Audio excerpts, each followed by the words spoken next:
aware, but I found it yesterday that the dramatist Tom Stoppard died over the weekend. And I'm not an expert, I'm not a scholar on his works, but I do know that Tom Stoppard made me, restored my faith in the possibilities of human drama in this century, or the last century. So Tom Stoppard, what he did was he wrote a play called Rosencrantz and Guildenstern are Dead. And I discovered, and it just blew my mind, because I was so fond of Shakespeare when I was a kid, and I found everything else after it was so disappointing. But what he did is he kind of like hip hop mythology, where he sampled Shakespeare, and he wrote a play about two incidental characters in Hamlet, which is probably the most famous play in the world, outside of the older Greek stuff.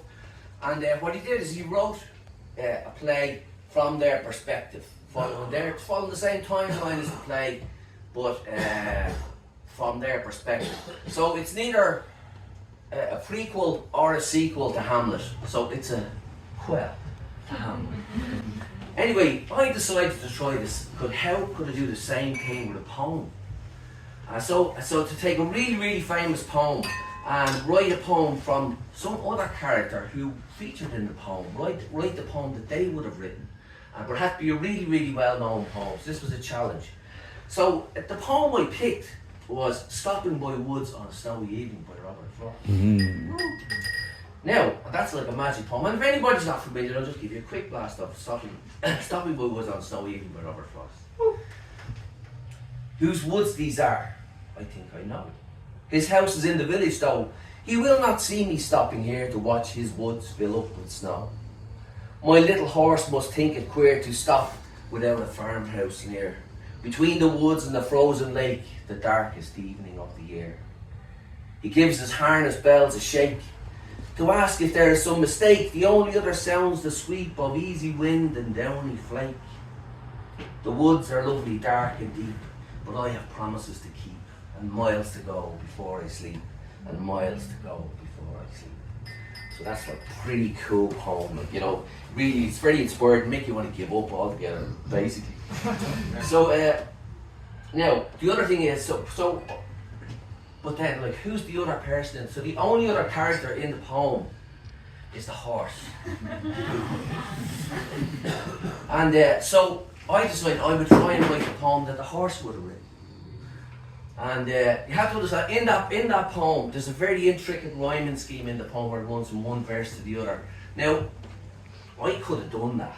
Use that very intricate rhyme. But I felt that if I did it, if it made the rhyming scheme too complicated, it would undermine the credibility that it was written by a horse.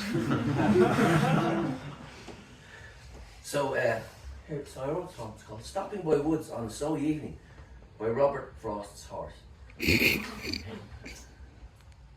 Motherfuck, I'm freezing here. Can we just get off and go, man? I'm shaking me bells, but he doesn't hear.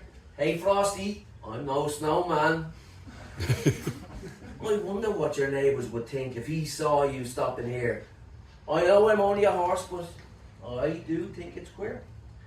You might be chilly up here, but I'm freezing down there. You rode out on a stallion bull, but you go home on a mare. Can't even feel me arse now. Never mind the fecking ground. Oh, he's saying his poem out loud now, seeing how it'll sound. But there is a house. You were looking at it. Perhaps that's what's inspired this poem. And the sooner she closes the curtains, the sooner we both come home. Blah, blah, blah, blah, blah, blah. And miles to go before I sleep. That's lovely, very nice. You don't have to write another line, you can just use that one twice. I said you can just use that one twice. This one, please, Tom. It's all your fault.